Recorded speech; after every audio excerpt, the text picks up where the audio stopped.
손이 들고 보조를 취해 주시기 바랍니다. 나주 시원한 국정 운영을 당부하는 나주 배입니다. 돌아서 한번 제가 한번 부탁해 볼게요. 이재명 후보께서 대통령이 되시면 나주 시민의 영원히 담은 배를 생각하며 시원한 국정 운영 해주실 것이라 믿습니다. 믿죠?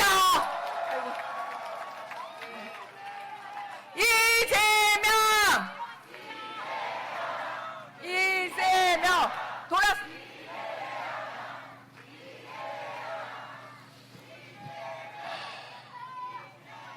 네, 나주 시민 여러분, 아침 일찍부터 이렇게 많은 분들이 함께 나오셔서 이렇게 환영해 주시니 몸둘 바를 모르겠습니다. 시원한 배 먹고 시원하게 해볼라요. 이재명.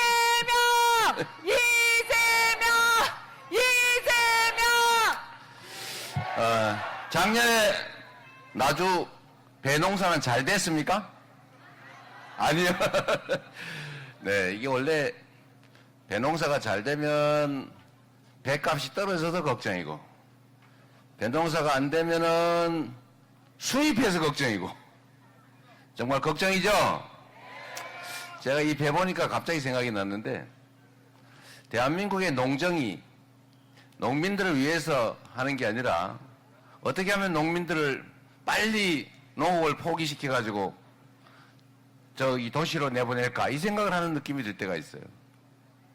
물론 한때 대한민국의 이제 성장 발전 과정에서, 소위 산업화 과정에서 도시 노동력을 공급하기 위해서, 싸게 공급하기 위해서 일부러 그렇게 저고가 정책을 취한 때가 있었죠. 근데 이제는 그 시절이 지났습니다. 그 시절이 지났고, 제가 어제 그 말씀도 드렸었는데, 이 농업이라고 하는 게 그냥 우리나라에서 농사 지으면 싸고 외국에서 수입하면 비싸니까 우리나라에서 농사 짓고, 수입하는 게 더 싸면 뭐 농사 짓냐, 그냥 다 수입해서 먹고 살면 되지, 이런 생각을 하는 사람들이 있어요. 근데 이게 얼마나 바보 같은 생각이냐. 이 농업이라고 하는 게 가지는 이 공익적 성격, 안보적 성격, 전략적 성격을 전혀 이해하지 못하는 거예요. 서구 선진국 잘 사는 나라일수록 농업에 대한 보조금이 많습니다. 제가 저번 대선 때는 이 자료를 미리 한번 찾아봤었는데, 그때 기준으로 유럽에 잘 사는 나라들은 연간 그 가구당 2,400~500만 원 정도를 농업 보조금으로 지원을 해요. 근데 일본 같은 경우가 그때 당시 자료로 700 몇십만 원인가 이렇게 했고, 그 우리나라는 얼마냐 그랬더니 260만 원인가 70만 원인가 그랬습니다. 대개 이제 평균적으로 한 1,300~400만 원 정도가 지원이 됩니다. 근데 우리나라는 농업에 대한 지원이 매우 적은 거죠. 그래서 그렇게 생각할 수 있죠. 아니 뭐 수입하면 되지, 굳이 농업을 해야 되나? 저기 동남아에 쌀값 싼데 뭐 굳이 쌀을 20만 원씩 그렇게 유지할 필요가 있나? 이런 생각을 하는 사람들이 있어요. 그래서 지금 이 전남이고 경남이고 이 쌀값이 떨어져도 정부에서 걱정을 안 해요. 농민들은 죽겠다고 아우성을 치는데. 그래서 한편으로 하는 소리가 뭐 쌀값 떨어지면 도시민들, 소비자들 쌀값 떨어지니까 생활비 줄어서 좋지 않냐, 이렇게 얘기를 하지만, 그게 잠깐은 좋을지 몰라도 지금 일본이 쌀값이 올라가지고 우리나라 여행 와서 쌀 사가지고 간다는 소리 들었죠? 그 사람들이 그 쌀값이 비싸요. 2~3배가 올라가지고 한국 같은 쌀이 사더라 그러면서 쇼핑백에다 쌀을 사가지고 간대요. 우리나라도 이렇게 되는 수가 있죠. 물론 이게 잠깐 끝나면 다행인데, 만약에 농업 기말이 허물어졌는데 이 기후위기 때문에 전 세계적으로 흉작이 발생했다, 그래서 각국이 곡물 수출을 통제한다, 이런 상황이 발생했을 때 국내 농업 기반이 우리나라처럼 이 식량 자급률이 낮으면 어떻게 되겠어요? 우리나라는 쌀 자급률은 그래도 높은 편이지만 전체 농작물로 치면 자급률이 형편없습니다. 그러면 곡물 가격이 급등하겠죠? 그럼 나라가 어떻게 되겠어요? 심각한 문제가 발생합니다. 그래서 다른 나라들은 이 농업을 보호하는 거예요. 바보라서 농민들한테 지원을 하는 게 아니죠. 생각을 바꿔야 된다. 제 말이 맞습니까? 길게 봐야죠. 넓게 봐야죠. 그리고 그건 또 이럴 수도 있습니다. 국가 정책을 결정하는 사람 중에 농민의 이해관계를 대변하는 사람은 별로 없고 주로는 수출 회사들 대변하는 사람들이 많아서 그럴 수도 있습니다. 왜냐하면 농업을 보호하면 다른 나라가 우리나라에 농업에 우위가 있기 때문에 우리나라에 수출을 해야 되잖아요. 그러면 우리나라 기업들이 공산품, 서비스 수출을 하는데 우리나라도 수입을 해라, 농작물 이렇게 전쟁이 벌어져요. 그러면 이제 국회에서 다툼이 벌어지죠. 정부 안에서도. 그럼 아무래도 힘센 수출 기업들 편을 들게 되는 경우가 많죠. 뭐 그런 것도 이유가 되기도 합니다. 여하튼 간에 중요한 거는 농업은 안보 산업이다. 그리고 국가 전략 산업이다. 그리고 농업의 공익적 기능을 인정해 줘야 된다. 농업의 공익적 역할에 보상해 줘야 된다. 맞습니까, 여러분? 네. 정부 당국자들이 정신을 좀 차리고 쌀값도 안정될 수 있도록 노력해 주면 좋겠어요. 우리 백혜련 의원 고생하시는데 지금 얼마 전에 이 정부가 쌀값을 20만 원 유지해 준다고 약속을 했잖아요. 그죠? 약속을 했는데 안 지키죠? 20만 원 이하로 떨어지면 쌀을 사주기로 약속했잖아요. 근데 약속을 하면 뭐합니까? 안 지키는 걸. 당선되기 전에 약속하고 안 지키는 거는 그래도 뭐 이만큼 이것도 말도 안 되는 소리지만 이해할 바가 있지만 아니 당선돼가지고 국정을 하면서 쌀값은 20만 원 보장해 주겠다. 유지해 주겠다고 약속해놓고는 안 지켜요. 그래서 우리 민주당 의원들께서 여기 고생하신 분 많이 계시네요. 이 민주당 의원들이 쌀값 안정화법이라고 쌀값이 일정 수준 이하로 떨어지면 아니면 또 쌀이 일정 양 이상으로 과잉 생산되면 정부가 쌀을 사줘야 된다 이런 법. 그거 당연한 거 아닙니까? 이때까지 해왔던 거예요. 이런 거 하면서 동시에 너무 과잉 생산되면 문제가 되니까 대체작물 지원법. 그러니까 논에다가 올해는 풍작이 될 것 같은데 너무 재배 면적이 넓은데 쌀 소비가 줄어들 것 같은데 그러면 이거 3% 초과 생산될 가능성이 있다. 그러면 3%에 해당되는 논에다가 대체작물을 심으면 논에 벼 심는 것보다 더 많이 남게 지원을 해주면 안 심을 거 아니에요. 그죠?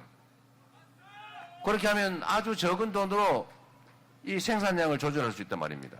그래서 대체작물 지원법을 만들었더니 아니 그런 걸 다 대통령이 거부를 하잖아요. 아무거나 거부해요.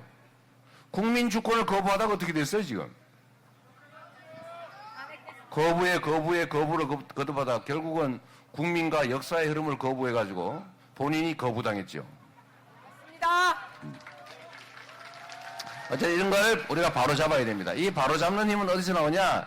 민주당 의원들에게서 이재명 후보에게서 나오는 게 아니죠. 그 힘이 어디서 나옵니까? 바로 국민에게서 나오는 거죠.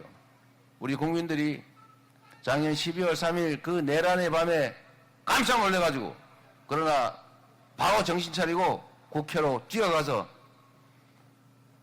그 장갑차 그 다음에 총든 군인들을 맨손으로 막아서 결국은 쿠데타는 실패했고 결국은 책임을 물어서 지금 다시 선거를 하게 됐지 않습니까? 이 모든 힘도 결국 국민들에게서 나온 거죠. 대한민국은 민주공화국이다. 모든 권력은 국민으로부터 나온다. 대통령은 왕이 아니라 일꾼이다. 맞습니까? 맞습니다. 이재명!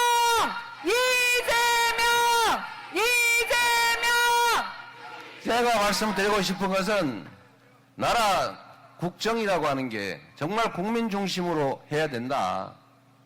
국민의 힘을 중심으로가 아니고 국민을 중심으로. 맞죠? 그래서 대한민국의 농업도 지금처럼 학대당하지 말아야 된다.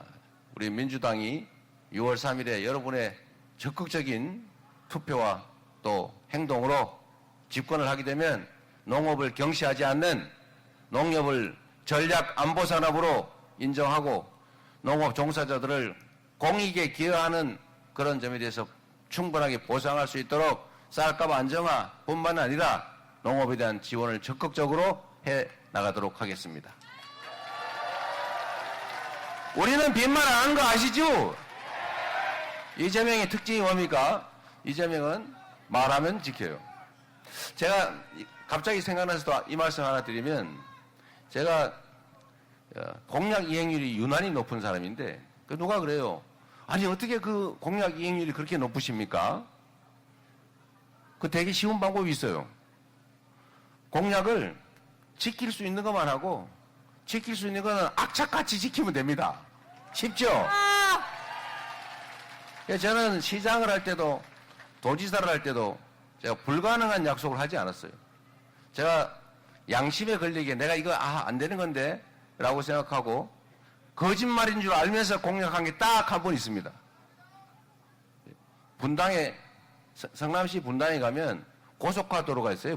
판교와 분당을 가로지르는. 거기를 먼지가 많이 나니까 거기가 아파트 값이 다른 데 아파트보다 3분의 1 정도밖에 안 해요. 시끄럽고 막 먼지 나고 이러니까. 그러니까 거기에 주민들이 어느 날부터 이거를 도로를 지하로 하면은 위에 공원을 만들고 엄청 좋겠네. 그러니까 정치인들이 그 말을 듣고 그 도로 지하화 해주겠다고 공약을 하기 시작한 겁니다. 그런데 그게 돈이 무려 3천억이 넘게 들어가지고 성남시 1년 가용 예산이 뭐 1,000억도 안 되는데 그 3천억을 들여가지고 어떻게 해요? 그게 다 불가능한 얘기지 뻔히 알면서 모든 국회의원, 모든 시장 맨날 그 약속을 해요. 제가 2006년 선거를 나올 때는 저보고도 그런 공약을 하라 그래서 제가 못하겠다. 그래서 버텼어요. 떨어졌죠. 물론 그걸 안 해서 떨어진 건 아니에요. 그때는 2006년인데 소위 참여정부의 말기일 때라 아마 전멸할 때입니다. 저도 33점 몇 프로 받고 떨어졌는데 하여튼 2010년이 되니까 이제 2006년에 떨어졌으니까 2010년은 해볼 만한 데다가 진짜 속으로 생각하기에 제가 절대 떨어지면 안 되겠더라고요. 다른 거는 이제 실현 가능한 공약을 했는데 이걸 하느냐 마느냐를 정말 몇 달을 고민하다가 할 수 없다. 나도 거짓말하자. 이래가지고 그 지중화하겠다는 공약을 했어요. 그 마음에 너무 걸려가지고 제가 시장 취임한 다음에 SBS 방송을 불러가지고 공개 사과를 했습니다. 죄송합니다. 그 도로인데 나가가지고 했어요. SBS에. 제가 못 지킬 공약을 했습니다. 거짓말해서 죄송합니다. 그리고 자백을 했습니다. 그리고 이거 쉽지 않다. 이렇게 얘기를 한 적이 있어요.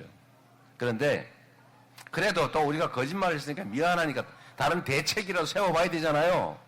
근데 마침 제가 우리 국민들이 참 위대하다고 생각하는 게 이런 겁니다. 우리는 그냥 지하로 파고 그동안에 도로를 폐쇄하고 우회 도로를 만들 수도 없으니까 그냥 수지 용인에서 막 꽉 막힐 거 아닙니까? 그 8차선 도로가 막아버리면 2, 3년 막으면 어떻게 되겠어요? 불가능하다 이렇게 생각했는데 그 주민들 회의를 했는데 그 주민들이 아이디어를 냈어요. 뭐 어떤 아이디어를 냈냐? 지하화하는 건 안 되니까 그냥 도로를 놔두고 그 위에 씌워가지고 이렇게 거기를 덮어서 공원으로 만들면 된다. 마침 그 판교 쪽이 살짝 높아요. 그러면 돈 얼마 드냐? 그랬더니 1,500억이면 된대요. 그럼 그렇게 하자. 이렇게 해가지고 주민들의 아이디어를 받아서 제가 1,500억, 지금 좀 물가 좀 더 올랐겠죠. 해서 결국은 지하화는 못하고 도로를 통행하는 상태에서 공법을 전 세계적으로 연구를 해가지고 이렇게 씌운 다음에 흙을 덮어서 지금 공원을 만들어 놨습니다, 여러분. 와, 멋지다! 지금 아마 영상을 뒤져보면 이재명이 거짓말 공략했다가 반쯤 지킨 그 사례가 어디에 나오고 있을 거예요. 잘 됐더라고요. 저는 완공된 걸 사실 못 봤습니다. 제가 시장을 착공을 하고 제가 도지사로 가는 바람에. 그리고 인천으로 가는 바람에 구경도 못했죠. 하여튼 제가 드리고 싶은 말씀은 공약을 잘 지키는 방법은 지키지 못할 약속을 안 하는 게 첫 번째고 두 번째는 지킬 수 있을 때는 악착같이 정부가 막아도 지킨다. 정부가 제가 박근혜 정부 그다음에 이명박 정부하고 엄청 싸웠어요. 난 국민 시민들한테 약속한 걸 지켜야 되겠다고 하니까 하지 말라고 계속 못하게 막아요. 그래서 제가 화가 나가지고 광화문에서 단식 농성도 하고 좀 심하게 싸워가지고 갑자기 유명 인사가 되긴 했죠. 그런데 제가 어떤 느낌이 있냐면 우리 국민들은 정말로 수준이 높아서요. 불가능한 약속을 하면 그 사람 막 찍어줄 것 같은데 안 찍어줍니다. 뒤로 가가지고 욕해요. 저 또 거짓말하네. 국민들이 바보가 아닙니다. 과거에는 어떤지 몰라도 지금은 정말로 수준이 높아지셔가지고 불가능한 얘기를 하면 오히려 뒤에서 흉보입니다. 아, 거짓말쟁이. 저럼 또 거짓말하네. 근데 지킬 수 있는 약속만 하고 지킬 수 있는 약속은 다 지키고. 제가 공약 이행률이 95% 왔다 갔다 하는데 어쨌든 앞으로 이번에도 제가 대선 공약을 하는데 제가 정책본부에 얘기해 놓은 게 있어요. 그 실현 불가능한 수치를 제시하거나 이런 거 하지 마라. 우리 국민들이 불가능한 약속한다고 거기 속아서 찍어줄 분들도 아니고 우리까지 그런 거짓말 지킬 수 없는 약속해가지고 나중에 우리 국민들이 실망하면 어떡하냐. 그래서 제가 못하게 막았어요. 그래서 일부에서 저보고 왜 공약에 숫자가 없고 추상적이냐 이런 얘기예요. 숫자를 쓰면 못 지키면 어떡할 건데. 그래서 제가 10% 이러길래 아니 9.6% 하면 안 한 거 되는데 그러면 차라리 안전하게 8% 이상 이렇게 해라. 제가 여러분 다 이 말씀을 길게 드리는 이유는 제가 각 지역에 다니면서 지역에 관한 공약들도 많이 합니다. 그리고 저는 아마 대선에 잘 없는 일일 텐데 그 시군 공약도 지금 아마 어제 오늘쯤 발표했을 것 같아요. 지역 공약 발표했나요? 예. 여러분 찾아보시면 우리 동네에 관한 원래 뭐 대선 때는 그런 얘기 잘 안 하죠. 동네 공약 얘기. 우리 동네 이야기, 동네 중요한 얘기들도 저희가 다 뽑아가지고 시군별로 전부 다 뭐 어떤 걸 하겠다, 어떤 거는 협조하겠다, 지원하겠다 이거 다 정리해놨습니다. 잘했죠? 예, 저희가 그것도 역시 제가 철저히 감시를 해가지고 제가 100%다 보지는 못했는데 지침으로는 할 수 있는 거 명확하게 제안해서 하도록 해놨습니다. 어쨌든 농업에 대한 지원 얘기도 제가 빈말이 아니다 라는 말씀을 드리려고 이 말씀을 길게 드린 것입니다. 물론 약간의 자랑도 섞여 있죠. 네. 그리고 여러분 이 농업 문제뿐만 아니라 이 지방 균형 발전 문제 심각하죠. 우리 신정훈 위원장이 각별히 관심 가지시는 그 부분인데 지금 대한민국이 수도권 집중이 너무 심합니다. 제가 수도권의 성남시장 경기도지사를 할 때도 제가 수도권에 대한 규제 일방적 완화 안 된다고 제가 반대한 사람이에요. 왜 그러냐? 이제 수도권도 미어 터져가지고 비효율이 발생합니다. 과거에는 수도권으로 몰리면 효율성이 있었어요. 근데 지금은 아파트 한 평에 무려 3억 원 합니다. 한 평에. 이런 데서 어떻게 국제 경쟁을 합니까? 네? 비효율이 너무 높아요. 젊은이들이 지금 서울로 취직한다고 다 가지만 가서 취직이 안 돼요. 너무 과밀해요. 그런데 여기 이 남도 저쪽 동쪽 다 기회의 땅 아닙니까? 땅값도 싸고. 그중에 여러분 하나의 특히 나주가 관계된 건데 하나의 결정적인 기회가 있습니다. 그 기회가 뭐냐? 세상이 변하고 있다는 거죠. 기후이기 때문에 전 세계가 재생에너지 사회로 대대적으로 바뀌어가고 있어요. 앞으로는 재생에너지로 만들지 않은 제품, 화석연료로 만든 제품은 사지 않는다. 이걸 뭐라 그래요? R200. 너무 잘하시네요. 누구는 잘 모르던데.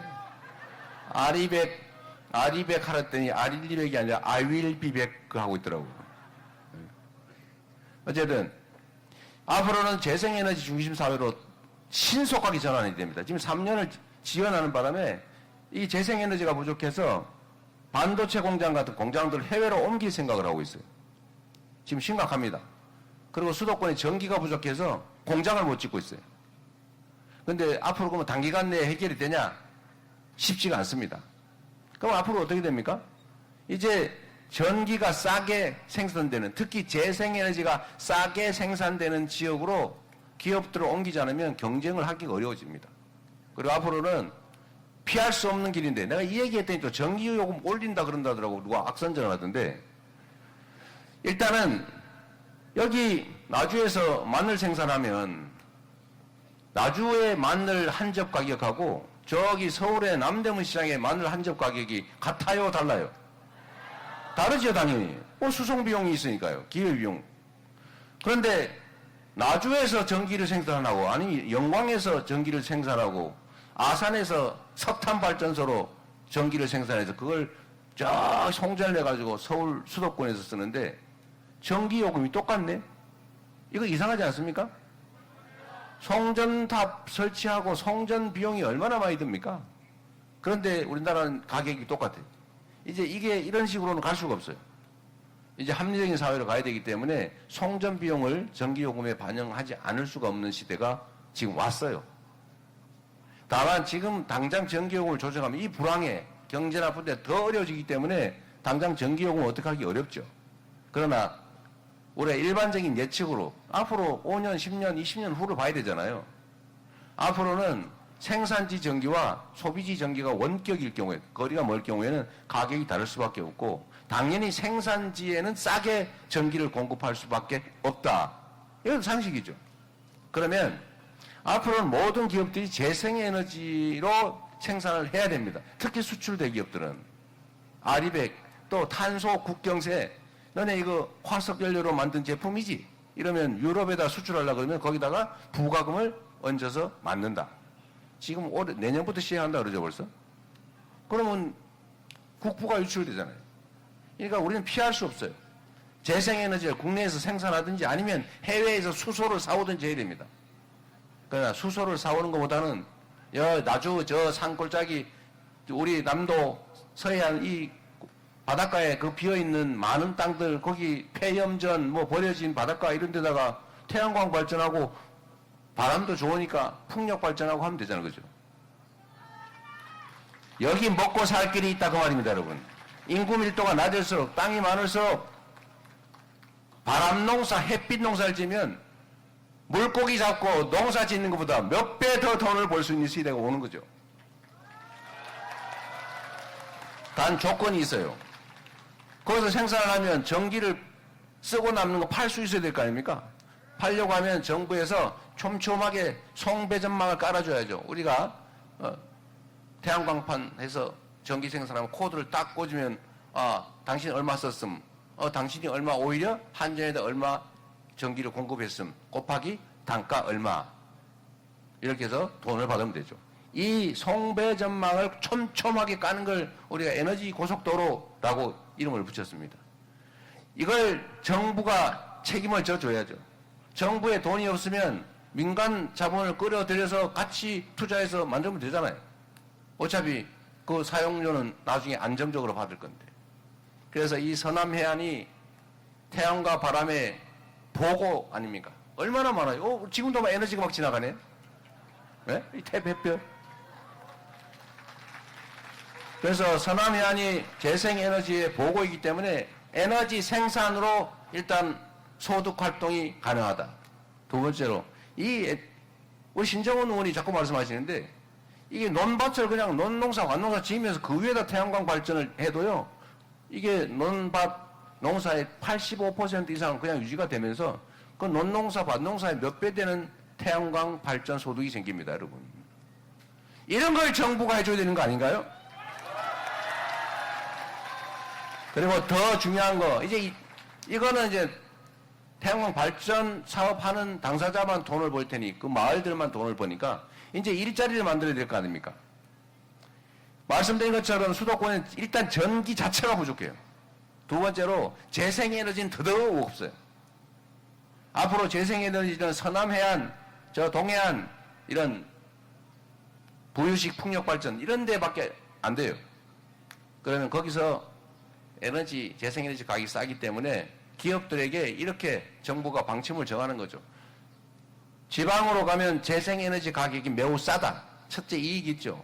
두 번째 수도권 집중이 지금 대한민국의 성장 발전을 가로막으니까 지방으로 가는 기업에게는 법인세 등등의 세금을 대폭 깎아주든지 아니면 한 10년, 20년 필요하면 아예 면제를 해주든지 세제 혜택을 대규모로 준다. 세 번째로 수도권은 이런저런 이유로 안전상의 이유나 인구가 많으니까 규제가 많잖아요. 규제를 대폭 완화해준다. 용수나 기반시설 지방에 잘 갖춰준다. 필요하면 토지에 대한 개발권도 줄 테니 저기 나주 근처, 광주 근처 거기 가서 재생에너지를 기반으로 한 기업을 하세요. 이러면 안 갈 리가 없죠. 근데 여기서 또 한 가지 문제가 있다고 합니다. 가는 건 좋은데 사람이 없대요. 젊은 유능한 인재가 없지 않냐. 다 지역에서 교육도 잘 안 되고 다 서울 수도권으로 가더라. 그래서 또 하나의 방법을 추가해야죠. 지방의 거점 대학들에 대해서 지원을 대대적으로 늘려야 됩니다. 저는 정말로 이해 안 되는 게 이런 점들인데, 우리 사회가 모여서 살고 세금은 능력에 따라 똑같이 내잖아요. 그러면 억강부약해야 되는 거 아닙니까, 사회가? 그러면 많이 가지고 많이 배우고 힘센데 더 많이 지원하고, 힘없고 많이 못 가지고 못 배운 데는 조금만 지원해주고 이러면 되겠어요? 반대로 해야죠. 그래야 세상이 살만한 세상이 되지 않습니까? 그래서 제가 맨날 억강부약 얘기를 하는 건데, 국립대 학교 지원 예산이 딱 그래요. 똑같은 국립대인데 왜 국민 세금으로 서울대는 1인당 학생 1인당 5천만 원인가 6천만 원쯤 되게 지원하고, 여기 제일 가까운 전남대는 2천만 원, 한 2,100만 원 되나요? 왜 그거밖에 지원 안 합니까? 오히려 반대로 해야 되는 거 아니에요? 근데 우리가 서울대 10개 만들기 이렇게 얘기를 하니까, 아이고 뭐 다 서울대 만들어 주겠다는 거냐? 또 그럴 수는 없죠. 서울대 비슷하게. 이걸 또 오해하는 사람이 있어서 제가 말씀드리는 거예요. 서울대 비슷하게. 지원을 늘려서 지역 거점 대학을 육성을 제대로 하고, 그걸 통해서 지역의 인재를 발굴하고 석박사 과정도 지역에서 할 수 있게 해주고, 그러면 아까 얘기했던 여러 가지 요소들이 합쳐져서 생태계가 만들어지겠죠. 그렇지 않습니까? 그게 막 딱 한두 해 만에 후다닥 되지는 않겠지만, 이런 방향을 가지고 길게 기획하고 정책 집행하고 예산 지원하고 해서 가야 지방이 살고 나라가 살 길이 생기는 거 아니겠냐. 우리 민주당이 집권하면 이렇게 확실히 방향을 정해서 가겠다, 이렇게 말씀드리는 것입니다, 여러분.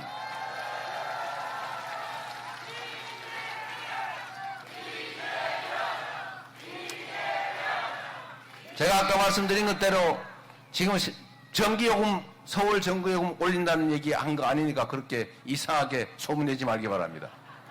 이거 꼭 얘기를 하면 반대로 꽈가지고 그러는 사람 있더라고요. 지금은 경제 상황이 너무 나빠요.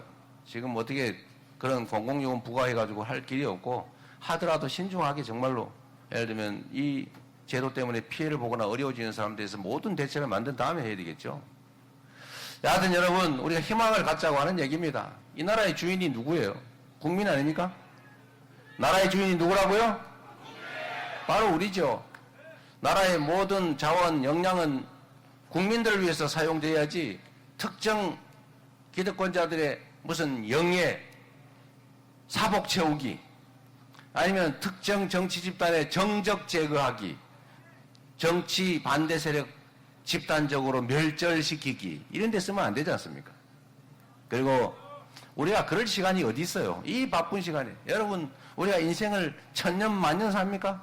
기껏해야 100년 살 텐데 남은 인생도 얼마 없고, 대통령 또는 집권 기간이라고 하는 게 누구 말 맞다나 그깟 5년에 불과한데, 그 짧은 시간에 남의 뒤 파가면서 너 옛날에 나 괴롭혔지, 나도 똑같이 한번 괴롭혀 줄래? 이럴 시간이 어디 있습니까? 그리고 우리는 그렇게 유치졸렬한 사람들이 아니에요. 사람은 살아가면서 행복을 느끼는 방식이 다양하잖아요. 어떤 사람은 돈 많이 벌면 좋아하는 사람이 있어요. 어떤 사람은 남을 막 괴롭히면 좋아하는 사람이 있어요. 누구 막 자근자근 밟고 막 괴롭히고 이러면 즐거워하는 사람이 있어요. 근데 있더라고 보니까. 누구라고요? 내가 뭐라 그러면 안 되고. 어쨌든 남의 거 막 뺏어가지고 다른 사람 거지 만들고 나만 부자 되면 그거 좋아하는 사람이 있어요. 나 얼굴 막 내밀고 다른 사람 막 밟으면 그런 거 좋아하는 사람이 있어요. 근데 저는 다른 사람이 나로 인해서 행복하면 그걸 보면 너무 행복하더라고요. 제가 성남시장 할 때가 제일 행복했어요. 성남시장을 할 때 우리 시민들하고 시장하고 너무 친해져가지고 우리 공무원들도 정말로 열심히 하고, 열심히 하다가 이재명이 정치 보복당하는데 그냥 불려가가지고 엄청나게 수사받느라고 고생했습니다만, 하여튼 시장 제가 재임하는 8년 가까운 시간 동안에는 공무원들도 즐거웠고 저도 즐거웠고 시민들도 정말 즐거웠어요. 지금도 그 얘기들 많이 해요. 시민을 주인으로 존중하고 시민들이 내는 민원, 작은 신음소리 이런 거 잘 챙겨서 우리가 길바닥에 뭐 도로 깨진 거 있으면 신속하게 고쳐가지고 차 덜컥거리지 않게 어디 밤에 가로등 깨지면 가로등 다음날 바로 갈아주기, 전화 한 번 오면은 어디 청소 더러운 데서 잽싸게 해주고, 또 누구 막 눈물 흘릴 일이 있으면 방법을 찾아서 지원해주고, 안 되면 안 된다고 설득해주고 다른 길을 찾아주고, 이러면서 정말 하나의 공동체로 오손도손 정말 행복하게 살았어요. 저는 그 시장 8년이 가장 행복했습니다. 뭐 도지사도 사실은 좀 재밌긴 했는데 3년 만에 불려 나오는 바람에 재미를 좀 못 봤어요. 근데 이번에는 대한민국이라고 하는 이 공동체를 경영할 기회를 여러분이 주시면 정말 성남시처럼 사람들이 행복을 느끼는 그런 세상을 꼭 만들어 보고 싶습니다.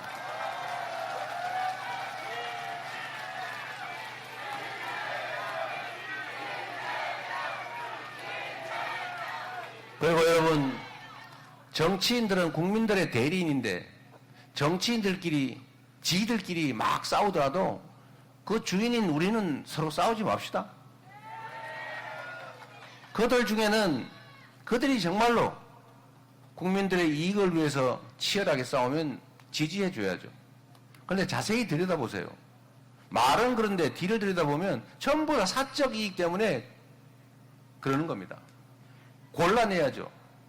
우리가 관중인데 우리 누구 대신 시켜가지고 시합을 시켜놨는데 그 선수들 중에 하나가 반칙 자꾸 하고, 그러면 반칙을 못하게 해야지. 야, 둘 다 싸우지 마 이러면 누가 피해를 봐요? 선량한 사람이 피해를 본다고. 선량한 사람이 피해를 보면 누가 결국 피해 보냐? 결국 그 주인이 피해를 보는 거 아닙니까? 그래서 정치에 여러분들은 너무 잘하고 계시죠. 정치에 관심 가지고 있고 공리적으로 판단하고 세상 잘 다니는 게 곧 내가 잘 되는 길이다 이런 생각하시는 분이잖아요. 그게 우리 호남인들의 위대함 아닙니까? 제가 얼마 전에 어떤 분이 저도 호남 사람입니다, 우리 서로 사랑해요 막 그러길래 제가 그걸 딱 듣는 순간 아우 소름이 딱 돋았어요. 저걸 듣는 우리 깨어있는 호남인들이 얼마나 수치스럽게 생각할까, 얼마나 자존심 상해할까, 제가 그 생각이 딱 들더라고요. 맞죠? 우리는 그런 사람이 아니에요. 에? 가장 공리적인 것이 가장 합리적이고 바람직하다고 생각하는 사람들이죠. 저 이재명을 여러분이 지지하는데 전라도 출신인 줄 속아가지고 지지하십니까? 아니잖아요. 우리 정규재 주필이 얘기하신 것처럼 우리 호남 분들은 당이 민주당이 공천을 해도 마음에 안 들면 싹 날려버리기도 해. 그러죠? 저번에도 한 국회의원 전원을 날려버린 일도 있어. 그죠? 그 이번에는 담양군수 보궐선거 하는데 혹시 민주당이 너무 자만해서 실수하지 않을까 경계하기 위해서 일부러 떨어뜨렸죠? 제가 질 줄 알았어요. 어쩐지 불안하더라고요. 이게 자식을 사랑하는 부모의 심정 같은 거죠. 자식 잘 되기를. 이게 실수하면 안 되는데, 겉멋들면 안 되는데, 땡땡이 치고 혹시 남한테 비난받거나 이러면 안 되는데 우리 자식 바르게 잘 자라서 큰 사람 돼야지. 근데 이렇게 가끔씩 엇나가네. 개파 싸움이나 하고 부정부패나 저지르고 당이 망가질 것 같으네. 이거 한번 혼내야 되겠다. 이래가지고 매를 좀 때리다가 영 안 돼서 한번 내쫓아 보셨죠? 아예 집 밖으로. 나가가지고 한번 정신 바짝 차린 것 같아가지고 다시 불러가지고 눈물 닦아주고 아이고 자식 고생했지. 그래서 밥 먹이고 옷 갈아입히고 먹이시켜가지고 토닥토닥 잘 키우고 있죠 지금. 그런데 이게 또 살짝 이게 좀 방심하는 것 같으니까 별거 아닌 거 군수 보궐선거 하나쯤은 경계종으로 한번 그래서 정신 차리라고 떨어뜨릴 것 같다는 얘기 듣고 제가 담양 군수 보궐선거에 당대표가 와서 하면 원래 안 되는데 떨어질 것 같아가지고 제가 와가지고 막 빌었는데 결국은 떨어뜨리시더만요. 잘하셨어요. 이게 저는 우리 호남의 위대함이라고 생각해요. 호남은 당이 주인이 아니라 호남 국민이 주인이죠. 당이 지지하지만 잘 못하면 언제든지 징치해서 바르게 데려간다. 그래서 여기는 당이 주인이 아니라 주민이 국민의 주인이다. 그렇습니다, 여러분. 그래서 우리는 호남에 대해서 민주당은 언제나 그런 두려움을 가지고 있어요. 제가 그런 얘기 자주 하죠. 그래서 제가 텃밭이라는 표현 하지 마라. 기분 나쁘다 그거. 죽비라고 해라. 앞으로는 우리 민주당 주요 당직자 국회의원 여러분은 그런 말 쓰지 않을 겁니다. 무슨 텃밭이에요, 텃밭을. 아무데나 막 갈아먹는 가만히 있는 텃밭입니까? 아니죠. 살아있는 죽비죠. 예. 앞으로 잘 모시도록 하겠습니다.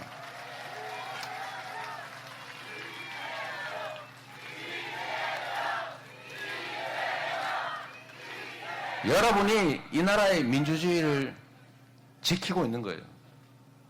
우리 이순신, 충무공 이순신 장군이 한 얘기 참 너무 식상할 만큼 많이 하지만 약무, 호남, 시무, 국가.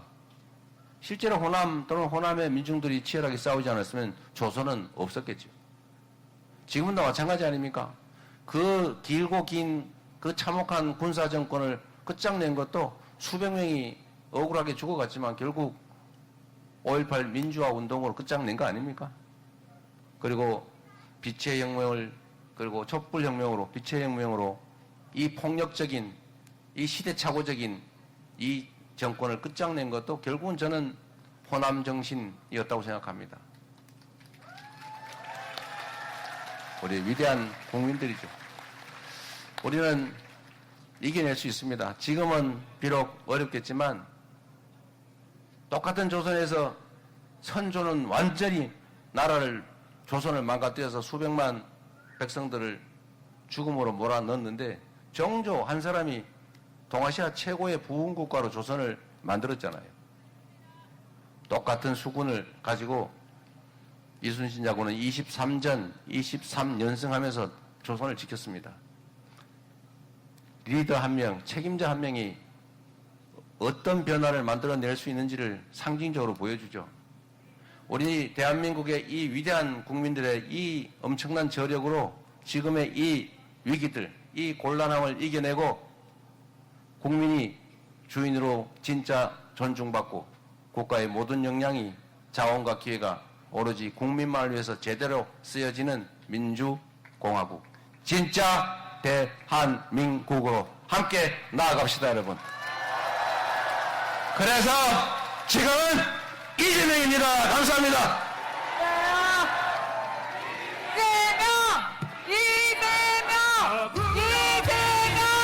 부모님 떠나실 때까지 힘받으시고 오래 해줍시다. 이재명 대통령, 이재명 대통령,